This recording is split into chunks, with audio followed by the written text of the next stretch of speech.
if you're going to do a love spell on a man, be careful what you ask for. See, I'm a spiritualist, but I do not do love spells for myself or anyone else. I don't believe in love spells. I feel you should not be taking somebody's free will away to want to be with you. I don't want no man that doesn't want me to be with me. The first time I heard about love spells, I was 13. There was this girl that lived around the corner from me, and she befriended me. She was a little bit older than me, but I still wanted to play with her, and I would play double dutch with her and some other girls on the block. And one day she walked me to my house, and my mother met her. When I got in the house, my mom was like, listen, don't ever go in that girl's house.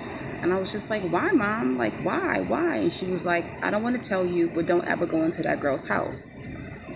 But eventually I got my mother to tell me why I should never go into that girl's house. So many years ago, not a coincidence, but my grandfather, my mother's father, dated that girl's grandmother. And her grandmother was into love spells and put a love spell on my grandfather. And he started acting very zombie-like. He wasn't calling my mom or his sons. He wasn't checking on his family. He was missing work. He was acting like he was intoxicated all the time. And they couldn't figure out what was going on with him. He was in a zombie-like state.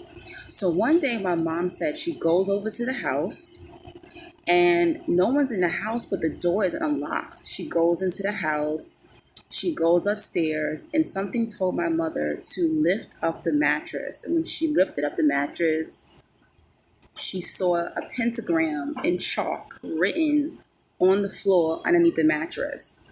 And my mom put one and two together. They had to pay the woman to get my grandfather back. My grandfather was living in a woman's house and everything. They paid the woman. She never told me how much it was.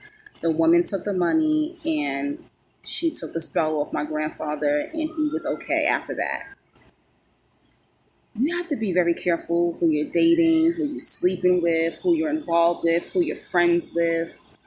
And that's foul. And I also had a guy I was dating in my 20s did a love spell on me.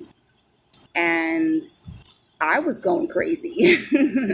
I would hear his voice in my mind telling me to do things.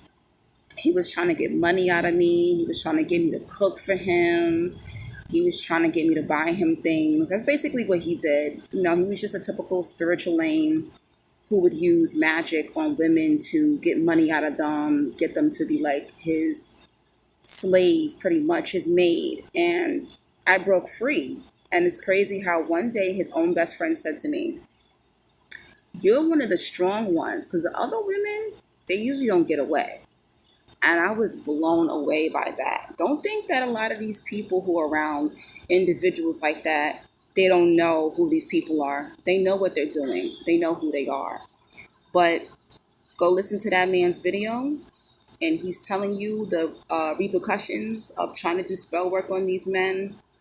I know another girl that tried to do spell work on a guy, and it backfired on her. His ancestors, you don't also know who's protected. His ancestors started coming in her bedroom at night, waking her up and letting her know, leave him alone.